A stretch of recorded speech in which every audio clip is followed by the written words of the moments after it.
Analysis chemistry का एक branch है ये, इसे हम लोग एनालिटिकल केमिस्ट्री भी कहते हैं। एनालिसिस का मतलब ही होता है जांच पड़ताल, जिसमें से हम लोग ये पता करते हैं कि किसी गिवन कंपाउंड में कौन कौन सा एलिमेंट है और इनका परसेंटेज क्या है। यानी कि किसी भी सब्सटेंस का एनालिसिस दो स्टेज में जाके कंप्लीट होता है। एक को कहा जाता है क्वालिटेटिव एनालिसिस और दूसरे को कहा जाता है क्वांटिटेटिव एनालिसिस। पहले क्वालिटेटिव एनालिसिस किया जाता है, उसके बाद में फिर क्वांटिटेटिव एनालिसिस। जैसे हम कहते हैं कि कोई एक केमिकल सब्सटेंस है, नमक दे दिया गया वाइट कलर का और आप कहते हो कि इसका फार्मूला सोडियम क्लोराइड है। ये पता कैसे चला? एनालिसिस की वजह से, एनालिटिकल केमिस्ट्री से, जो ये पता करता है कि इस सब्सटेंस में सोडियम है और क्लोरीन है। तो सोडियम और क्लोरीन है, ये क्वालिटेटिव एनालिसिस बताया। अब क्वांटिटेटिव एनालिसिस से ये पता चलता है कि सोडियम और क्लोरीन के बीच का रेशियो कितना है। अगर सोडियम और क्लोरीन के बीच का रेशियो 1 है तो NaCl फार्मूला हो गया। अगर सोडियम और क्लोरीन के बीच का रेशियो 1:2 होता तो फार्मूला क्या हो जाता है? NaCl2 हो जाता। तो ये दोनों मिल करके कंप्लीट एनालिटिकल केमिस्ट्री बनाते हैं।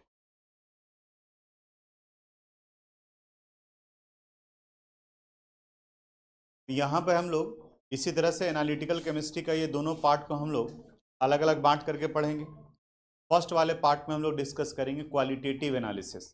तो हेडिंग देख रहे हो आप, qualitative analysis of organic compound, यानी कि कोई सैंपल आपको दिया हुआ है और ये बिल्कुल प्रैक्टिकल से रिलेटेड है।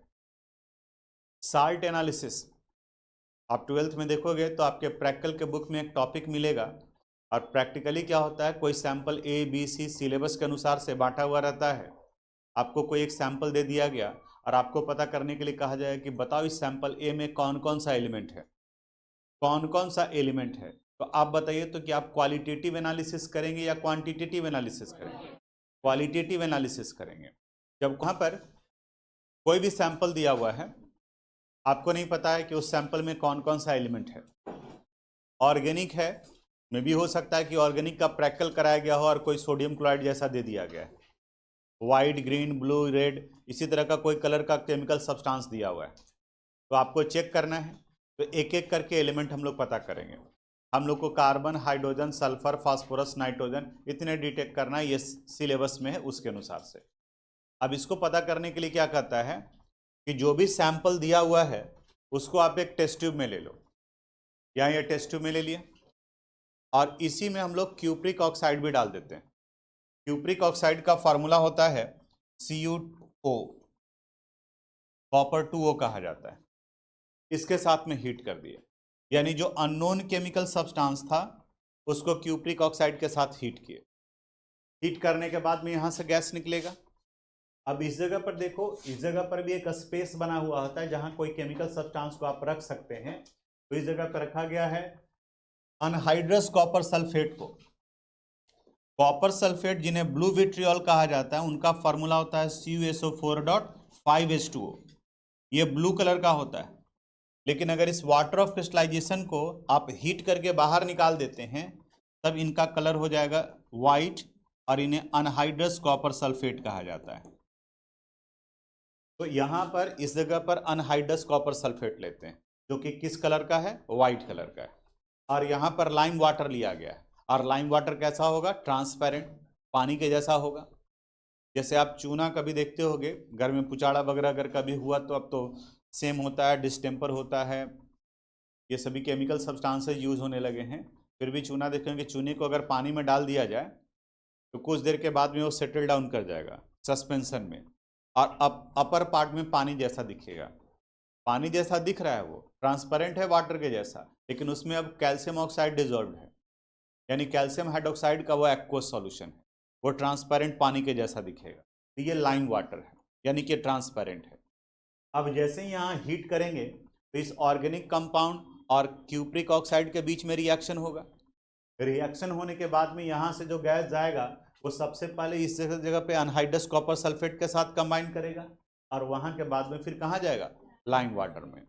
अब कह रहा है कि अगर आप सप्लाई कर रहे हैं तो ये वाटर, ये आपका जो अनहाइड्रस कॉपर सल्फेट है जो वाइट कलर का दिख रहा है, अगर ये वाइट से ब्लू हो गया, इसका मतलब कुछ ना कुछ चेंजेज हुआ है। अब ब्लू होगा, इसके पीछे का रीजन आइडेंटिफाई किया गया कि क्यों ब्लू हुआ। तो व्हाइट था क्योंकि अनहाइड्रस कॉपर सल्फेट था, और ब्लू कब होगा? जब हाइड्रेटेड होगा। इसका मतलब इसको क्या मिल रहा है? वाटर। तो वाटर कहां से मिला? वाटर का फार्मूला क्या होता है? H2O।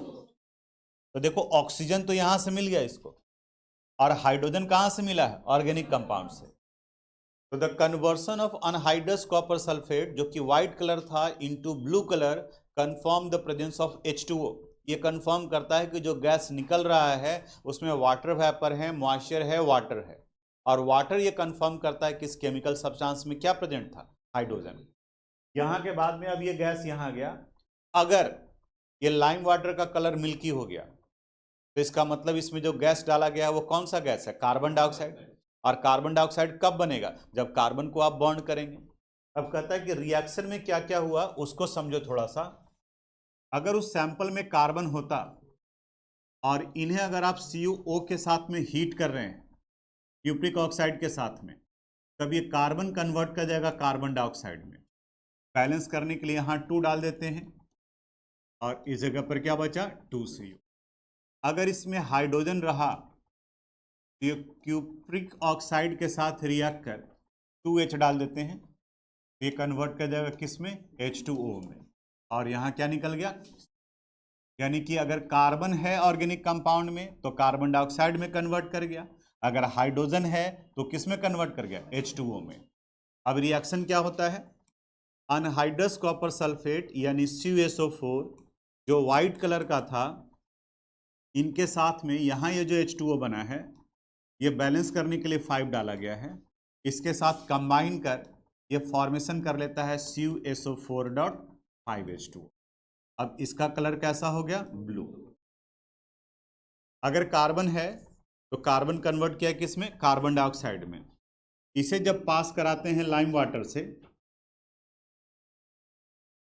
लाइम वाटर यानी calcium hydroxide CaOH whole twice, यहाँ कार्बन डाइऑक्साइड गैस निकला, तो ये फॉर्मेशन कर लिया CaCO3 का और प्लस H2O।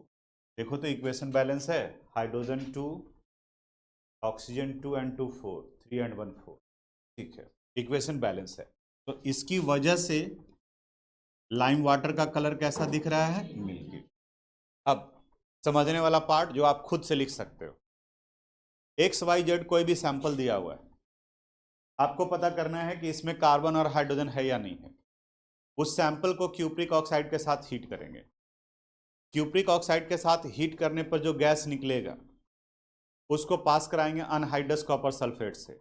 अगर कलर ब्लू हुआ इसका मतलब वाटर बना है, अगर कलर ब्लू नहीं हुआ इसका मतलब उसमें वाटर नहीं बना है, यानी कि हाइड्रोजन क्या है? एब्सेंट। तो प्रैक्टिकल में ऐसे ही लिखा जाता है, यानी कि आपने क्या कराया, तो जो कराया वो प्रोसीड्यूर हो गया, और क्या चेंजेज आया वो आपका ऑब्जर्वेशन आया, ठीक है, और फिर बाद में कंक्लूजन यानी कि रिजल्टेंट आता है। तो यहाँ इनका ब्लू कलर ये कंफर्म करता है कि वाटर बना, और वाटर का बनना ये इंडिकेट करता है कि उस सैंपल में कौन सा एलिमेंट प्रेजेंट था? हाइड्रोजन। अगर कार्बन को डिटेक्ट करना है तो सब्सटेंस को हीट किए, जो गैस बनेगा उसको लाइम वाटर से पास कराएंगे। अगर लाइम वाटर का कलर मिल्की हुआ इसका मतलब जो गैस डाले हैं वो कौन सा गैस है? Carbon dioxide. और कार्बन डाइऑक्साइड गैस किन से बनेगा? कार्बन से बनेगा। समझ में आया? कार्बन और हाइड्रोजन। तो आप सिर्फ ये इक्वेशन टेस्ट कर लिए कि कार्बन और हाइड्रोजन है या नहीं है। फिर से, अगर हाइड्रोजन होगा तो अनहाइड्रस कॉपर सल्फेट को ब्लू में कन्वर्ट कर देगा, और अगर कार्बन रहेगा तो लाइम वाटर को मिल्की कर देगा। अगर ये कंफर्म हो गया कि हाँ कार्बन और हाइड्रोजन है, तो ये पता करना होगा कि और कौन कौन सा एलिमेंट है, नाइट्रोजन है या नहीं, सल्फर है या नहीं, हेलोजन है या नहीं, और भी बहुत सारे एलिमेंट्स हैं। सिलेबस के अनुसार से आगे की तरफ में वो बढ़ता जाता है। हम लोग यहाँ पर नाइट्रोजन, सल्फर और हेलोजन के बारे में डिस्कस करेंगे। इसके लिए यहाँ सबसे पहले सोडियम फ्यूजन एक्सट्रैक्ट बनाया जाता है। ये सोडियम फ्यूजन एक्सट्रैक्ट क्या है? जो एक कैपिलरी ट्यूब होगा, दूसरा फ्यूजन ट्यूब भी होता है। टेस्ट ट्यूब देखे हैं आप? तो टेस्ट ट्यूब जो है वो इस फिंगर के साइज का होता है, यानी कितना होता है, और फ्यूजन ट्यूब इससे पतला होगा। आप थर्मामीटर देखे हैं ना, तो थर्मामीटर टेस्ट ट्यूब से पतला होता है, तो बिल्कुल थर्मामीटर के साइज का ही होता है, उसे हम लोग फ्यूजन ट्यूब कहते हैं। उस वाले में क्या करते हैं? फ्यूजन ट्यूब में जो सैंपल ऑफ आपको दिया गया है ABC दिया गया है कि इसमें और भी कौन कौन सा एलिमेंट है वो पता करना है। तो इसमें सबसे पहले ऑर्गेनिक कंपाउंड को डाल देते हैं, यहाँ ऑर्गेनिक कंपाउंड डाल दिए। इसके बाद में फिर इसमें सोडियम मेटल का टुकड़ा डाल देते हैं, यहाँ डाल दिए। अब इस सोडियम मेटल और ऑर्गेनिक कंपाउंड के बीच में रिएक्शन कराना है, तो इसके लिए क्या करते हैं, इसको फ्लेम पर डायरेक्टली हीट करते हैं, पूरा हीट करते हैं, पूरा का पूरा फ्यूजन ट्यूब आपका रेड हो जाएगा। जैसे ही आप हीट करेंगे तो ये सोडियम मेटल है, इसका मेल्टिंग पॉइंट कम होता है, वैसे भी वैक्स लाइक सॉलिड जैसा होता है, आप आराम से मेटल होते हुए भी इसको काट सकते हैं, लगेगा कि वैक्स काट रहे हैं। तो बिल्कुल सॉफ्ट मेटल ये है, ये मेल्ट कर जाएगा और इनके बीच में केमिकल रिएक्शन हो गया। अब इसके बाद में क्या करते हैं, एक क्रशर में इस तरीके से यहाँ पानी रखा हुआ है, इस सोडियम फ्यूजन एक्सट्रैक्ट बनाने के लिए इस फ्यूजन ट्यूब को बिल्कुल गर्म है, आप इमेजिन करो कि बिल्कुल एकदम रेड है, उसको जैसे ही पानी में डालेंगे क्रैक करेगा, ठीक है, क्रैक करिए, नहीं किया तो फिर क्रशर से डाल करके इसके ग्लास को पूरा जो है चूर लेते हैं, क्योंकि केमिकल सब्सटेंस तो इसके अंदर में है और इतना पतला है वो बाहर निकलेगा कहाँ से, ठीक है। तो इसको क्रश कर दिए, कहाँ पे, डिस्टिल वाटर के अंदर में। अब क्रश करने के बाद में इसमें जो केमिकल सब्सटेंस है जो वाटर में सॉल्युबल है वो डिजोल्व हो जाएगा, साथ में ग्लास भी रहेगा, टुकड़ा भी रहेगा शीशा वगैरह का, बहुत सारे वैसे पार्ट होंगे जो डिजोल्व नहीं होंगे। अब क्या करते हैं, इसे हम लोग फिल्टर पेपर से, फनेल में फिल्टर पेपर डाल दिए और इस केमिकल सब्सटेंस को, सॉल्यूशन को इसमें डालेंगे, तो जो सॉल्युबल पार्ट है वो ड्रॉप बाय ड्रॉप करके यहाँ पे ये जमा होता चला गया, यहाँ से निकल गया, और जो इनसॉल्युबल पार्ट है, ग्लास का टुकड़ा वगैरह है, बाकी के वो केमिकल सब्सटेंस जो वाटर में डिजोल्व नहीं हुए वो इसी जगह पर बचा हुआ रह जाता। यहाँ जो सॉल्यूशन निकल कर आया उसी को सोडियम फ्यूजन एक्सट्रैक्ट कहते हैं। अब इसी सोडियम फ्यूजन एक्सट्रैक्ट से आप नाइट्रोजन भी टेस्ट कर सकते हो, सल्फर भी टेस्ट कर सकते हैं और हैलोजन भी टेस्ट कर सकते हैं। तो इसलिए कोशिश ये किया जाता है कि जो सॉल्यूशन तैयार हो वो कम से कम हमारा 10, 20, 30 मिलीलीटर के अप्रॉक्स में हो, ताकि इसी में से ले ले करके हम लोग यूज करेंगे। जैसे आप देखते हैं कि आपके घर में जो है वो दूध आ गया, तो दूध आ गया, अब उसी दूध से चाय बनाया जा सकता है, उसी से खीर बनाया जा सकता है, उसी से बाकी किसी दूसरे फैमिली मेम्बर को पीने के लिए भी दिया जा सकता है। तो उसी तरीके से मम्मी जो एडजस्ट करती हैं कि कहाँ किस जगह पर डिस्ट्रीब्यूट करना है, तो वैसे ही एक बार में हम लोग सोडियम फ्यूजन एक्सट्रैक्ट बना लिए। ये सब प्रैक्टिकल से रिलेटेड है। बदकिस्मती अगर आपके यहाँ नहीं हो रहा है प्रैक्टिकल तो, और अगर होगा तो ये साल्ट एनालिसिस का पार्ट है, हम +2 लेवल में ये सब करवाए हैं स्टूडेंट से, ठीक है, कि वहाँ पर ये करना है। अब वही बताए कि बाकी यहाँ बिहार में जो है प्रैक्टिकल जो है मैनेजेबल है, हो या ना हो बात की बात। तो यहाँ ये सोडियम फ्यूजन एक्सट्रैक्ट बन गया, ये सॉल्यूशन तैयार कर लिए, टेस्ट ट्यूब में रख लिए। अब बाकी के इसका आगे का रिएक्शन करना है। अब रिएक्शन में क्या होता है, जो कहता है कि अगर नाइट्रोजन प्रेजेंट होगा, अगर, कोई जरूरी नहीं कि सारे कंपाउंड में नाइट्रोजन हो ही, अगर नाइट्रोजन होगा, क्योंकि ऑर्गेनिक कंपाउंड है तो कार्बन तो रहेगा ही रहेगा, और किसके साथ हीट किया है आपने, सोडियम के साथ, तो ये कंबाइन कर फॉर्मेशन कर लिया सोडियम साइनाइड का, ये वाटर सॉल्युबल है, डिजोल्व होकर के सोडियम फ्यूजन एक्सट्रैक्ट में आ जाएगा। अगर सल्फर रहा तो किस में कन्वर्ट कर जाएगा, सोडियम सल्फाइड में, और अगर हैलोजन रहा तो वो कन्वर्ट कर जाएगा सोडियम हैलाइड में, ठीक है, ये रिएक्शन होगा। अगर सिर्फ हैलोजन ही है तो यही करेगा। अगर मान ले कि नहीं, उस कंपाउंड में सिर्फ कार्बन और हाइड्रोजन था, बाकी के दूसरे एलिमेंट नहीं थे, तो ना तो वो सोडियम फ्यूजन एक्सट्रैक्ट में कोई नहीं बनेगा। उस सैंपल को बनाओगे और बाकी का आप रिएक्शन कराएंगे आगे, तो वो रिएक्शन शो नहीं करेगा। ये प्रोबेबिलिटी को रिप्रेजेंट कर रहा है, ऐसा नहीं कि साइनाइड भी बनेगा, हलाइड भी बनेगा और सल्फाइड भी बनेगा। ये डिपेंड करेगा कि कौन कौन सा एलिमेंट वहां प्रेजेंट है।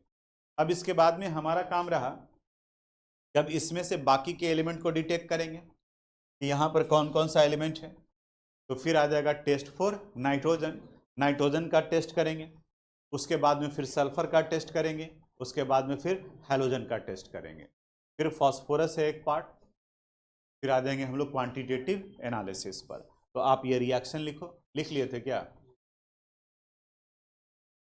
ये रिएक्शन लिख लिए थे। थ्योरेटिकल पार्ट है, फिर से एक बार रिपीट करते हैं। एनालिटिकल केमिस्ट्री, किसी भी केमिकल सब्सटेंस का एनालिसिस कितने पार्ट में कंप्लीट होता है, 2, क्वालिटेटिव और क्वांटिटेटिव। क्वालिटेटिव एनालिसिस से क्या पता चलता है, कौन कौन से एलिमेंट हैं, और क्वांटिटेटिव एनालिसिस से क्या पता चलता है, उस एलिमेंट का कितना परसेंटेज है। और अगर हमें एलिमेंट और उसका परसेंटेज मिल गया तो हम इंपीरिकल फार्मूला और मॉलिक्यूलर फार्मूला निकाल सकते हैं। तो अब यहाँ पर सबसे पहले डिस्कस कर रहे हैं हम लोग क्वालिटेटिव एनालिसिस। क्वालिटेटिव एनालिसिस में कार्बन और हाइड्रोजन एक ही एक्सपेरिमेंट में पता चल जाता है। कार्बन और हाइड्रोजन को टेस्ट करने के लिए हीट करते हैं। किसके साथ हीट करते हैं? Cupric oxide. ये सब याद रखो, क्यूप्रिक ऑक्साइड।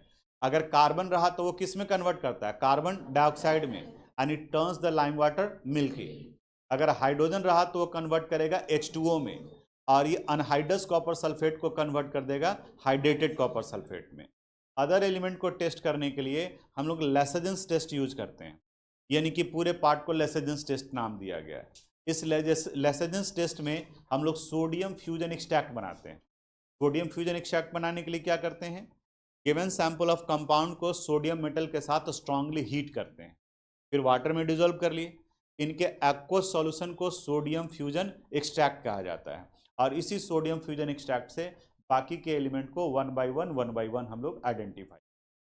ठीक है, अब लिखो ये टॉपिक, टेस्ट फॉर नाइट्रोजन।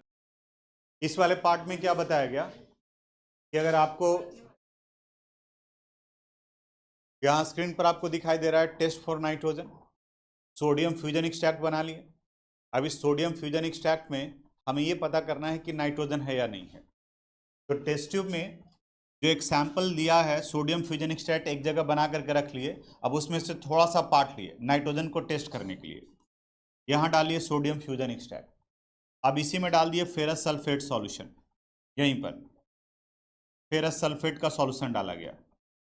अब इसे हीट करते हैं तो फेरस सल्फेट और जो सोडियम साइनाइड बना है उनके बीच में रिएक्शन होगा, और फिर इसमें डाल देते हैं sulphuric acid H2SO4। Sulphuric acid oxidising agent है, ये फेरस आयन को फेरिक आयन में कन्वर्ट कर देता है। फेरस सल्फेट जो आपने लिया है इसका फार्मूला है FeSO4, यानी कि यहाँ पर आयरन Fe2+ के फॉर्म में। लेकिन जब सल्फ्यूरिक एसिड डालते हैं तो इसी में से इसका कुछ फेरस आयन किस में कन्वर्ट कर गया? फेरिक आयन में। अब देखो ऊपर में रिएक्शन, ये Cn कहाँ से आया? सोडियम साइनाइड से, जो पिछले वाले पार्ट में बना हुआ था। ये Fe2+ कहाँ से आया? फेरस सल्फेट से।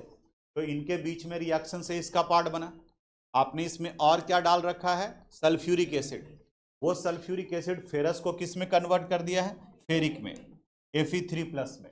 ये Fe3+ फेरस आयन के फेरिक में ऑक्सीडेशन से बना है, और ये दोनों कम्बाइन कर ये प्रशियन ब्लू कलर का फॉर्मेशन करते हैं। यानी कि ये टेस्ट ट्यूब के अंदर में इट सेल्फ रिएक्शन हो रहा है। आपको क्या करना है? वो डालने के बाद में, हीट करने के बाद में देखना है ये कलर चेंज हुआ या नहीं हुआ। प्रशियन ब्लू कलर, जैसे एक देखते होंगे आप फ्लोरेसेंट ग्रीन है लेकिन लगता है कि ग्लो कर रहा है, चमक रहा है, उसी तरीके से ये प्रशियन ब्लू कलर जो है वो ग्लोइंग ब्लू जैसा दिखता है, यानी कि बहुत खूबसूरत कलर दिखता है ये। अगर ये दिखा तो कंक्लूजन लिखा कि nitrogen is confirm because Prussian blue colour is form. और अगर ये नहीं हुआ, क्योंकि कोई जरूरी तो नहीं कि नाइट्रोजन होगा, अगर ये नहीं बना तो लिख दिया कि नाइट्रोजन इज एब्सेंट। तो एनालिसिस में यही होता है, ऑब्जर्वेशन किए कि ये हो रहा है या नहीं हो रहा है, बाकी का आगे की तरफ में बढ़ गए। चलो यहाँ देखो, सोडियम फ्यूजन एक्सट्रैक्ट से ही आगे और एक्सपेरिमेंट बढ़ते हैं। नाइट्रोजन प्रेजेंट है या एब्सेंट है, ये प्रशियन ब्लू कलर के फॉर्मेशन से पता चल जाएगा। अभी भी जो बचा हुआ सोडियम फ्यूजन एक्सट्रैक्ट है, अब उसका थोड़ा सा पार्ट लेंगे फिर दूसरे टेस्ट ट्यूब में, वहां पर एसिटिक एसिड डालेंगे। एसिटिक एसिड का फार्मूला क्या हो गया? CH3COOH। और फिर इसमें डालते हैं लीड एसीटेट, यानी CH3COO2PB। ये लीड एसीटेट है, इसी लीड एसीटेट से ये Pb2+ आया है यहाँ पर। अब इनके रिएक्शन के बाद में अगर ब्लैक प्रेसिपिटेट का फॉर्मेशन हो रहा है, प्रेसिपिटेट किसे कहते हैं? जो केमिकल रिएक्शन में सेटल डाउन कर जाए। जैसे आपके दूध में, दूध जब फट जाता है तो वहाँ पे प्रेसिपिटेशन रिएक्शन होता है, पानी अलग पार्ट अपर पार्ट पे दिखाई देगा, और बाकी का जो जिसे हम लोग पनीर या छेना कहते हैं वो नीचे की तरफ में बैठा हुआ रह जाता है। उसी तरीके से अगर प्रेसिपिटेशन होगा तो बिल्कुल वो सेटल डाउन कर जाएगा। तो ब्लैक प्रेसिपिटेट का बनना ये इंडिकेट करता है कि वहाँ लीड सल्फाइड बना है। तो लीड सल्फाइड में आपने अपनी तरफ से सिर्फ क्या प्रोवाइड किया? लीड। तो सल्फर कहाँ से आया? सोडियम फ्यूजन एक्सट्रैक्ट से। और सोडियम फ्यूजन एक्सट्रैक्ट में आप तो सिर्फ सोडियम डाले थे, ये सल्फर कहाँ से आया है? आप जो ऑर्गेनिक सैंपल लिए हैं वहां से आया है। तो इस तरीके से कंफर्म होता है कि सल्फर है या नहीं है। इस वाले पार्ट में हम लोग हैलोजन को आइडेंटिफाई करेंगे। हैलोजन हैलोजन में मेनली क्लोरीन, ब्रोमीन और आयोडीन, क्योंकि एक फ्लोरीन जो है रिएक्टिव फॉर्म में होता है, बाकी के इसके बाद वाले जो एस्टेटाइन है वो रेडियो एक्टिव एलिमेंट है। तो मेरा फोकस होता है हम लोग का क्लोरीन, ब्रोमीन और आयोडीन पर, वो है या नहीं है, हैलोजन है या नहीं है। जो याद करो आप थोड़ा सा, सोडियम फ्यूजन एक्सट्रैक्ट बनाए थे तो हैलोजन किस में कन्वर्ट किया था, हलाइड में, यानी कि X- के फॉर्म में। अब कहता है कि अगर इनका रिएक्शन नाइट्रिक एसिड के बाद सिल्वर नाइट्रेट के साथ कराते हैं तो ये इनके साथ कंबाइन कर फॉर्मेशन कर लेता है सिल्वर हलाइड का, यानी AgX का। अब ये AgX में अगर क्लोरीन रहेगा तो बन जाएगा Cl में AgCl, अगर ब्रोमीन रहेगा तो क्या बनेगा AgBr, और आयोडीन रहेगा तो AgI। अब ये कैसे पता चलेगा, क्योंकि ये क्लोरीन भी हो सकता है, ब्रोमीन भी हो सकता है और आयोडीन भी हो सकता है। उसके बारे में इंफॉर्मेशन दिया है कि अगर क्लोरीन है तो ये AgCl होगा और इसका कलर कैसा होगा, वाइट प्रेसिपिटेट। अगर AgBr है तो ये येलो प्रेसिपिटेट का फॉर्मेशन करेगा, और अगर आयोडीन है AgI है तो यहां पर भी येलो प्रेसिपिटेट ही बनेगा, ये भी येलो प्रेसिपिटेट का फॉर्मेशन करेगा। अब आगे इसमें कैसे पता चलेगा, तो कहा जाता है कि इनको डिसॉल्व करेंगे अमोनियम हाइड्रोक्साइड सॉल्यूशन में NH4OH में, तो वाइट प्रेसिपिटेट है और ये सॉल्युबल होता है अमोनियम हाइड्रोक्साइड में, NH4OH solution, ammonium hydroxide NH4OH।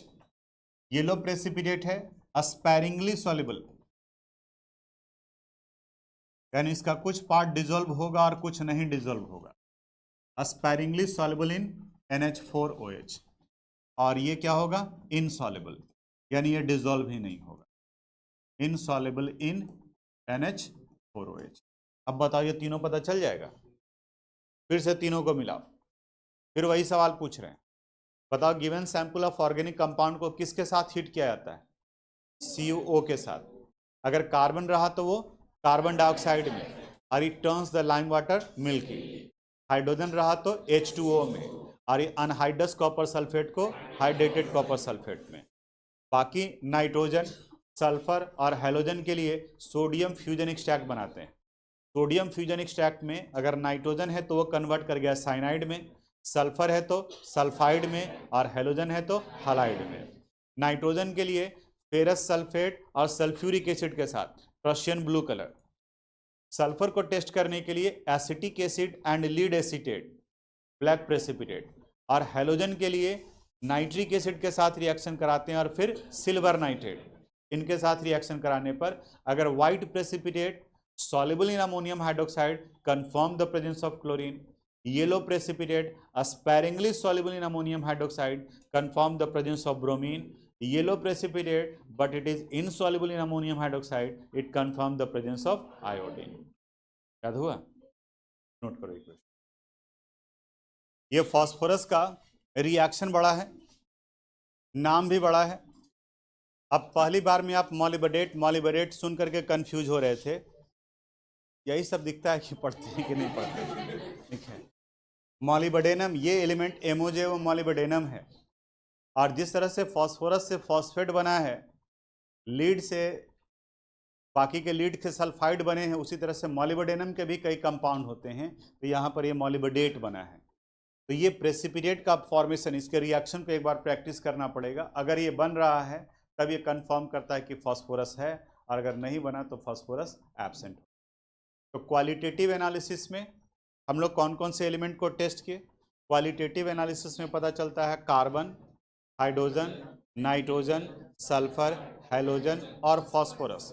अपने सिलेबस के अनुसार से हम लोग यहाँ तक ये बात पढ़े, ठीक है, इसको ध्यान में रखना है। अब अगले क्लास में हम लोग इसका परसेंटेज निकालेंगे, यानी कि कार्बन डाइऑक्साइड बना, लाइम वाटर को मिल्की कर दिया, तो अब हम लोग पता करेंगे कि किसी गिवन सैंपल से कितना कार्बन डाइऑक्साइड बना, तो इसमें कार्बन का कितना परसेंटेज है, हाइड्रोजन का कितना परसेंटेज, और वो बताएगा क्वांटिटेटिव एनालिसिस। तो उसको thanks for watching this video. अगर आपको कोई प्रॉब्लम है, अगर किस तरह का समझने में कोई दिक्कत है, तो आप मुझे मैसेज कर सकते हैं। हम अपनी तरफ से पूरी कोशिश करेंगे उसे रिप्लाई करने के लिए। अगर आपको ये वीडियो पसंद आया हो तो प्लीज़ इसे लाइक करें, सब्सक्राइब करें एंड शेयर करें। Thank you very much.